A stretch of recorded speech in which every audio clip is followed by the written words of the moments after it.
Kipindi hicho tulikuwa na mashindano ya Tusker kama sikosei, ambayo sisi tulikuwa Kagera Sugar tunacheza pale, lakini katika kucheza mimi nilikuwa sichezi mechi nyingi sana, sijacheza mechi nyingi, nikaja kucheza mechi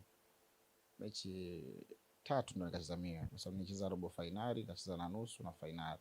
Sababu kipindi hicho alikuwa kocha Mwalimu Mash. Kwa hiyo nilikuwa sijapangwa katika mechi zozote zile kucheza. Katika zile mechi tatu, mechi ya kwanza ambayo nilicheza na Yanga kama sikosei, kwa ndo pale jina kidogo ikaanza kusikia kwamba mtu fulani yupo.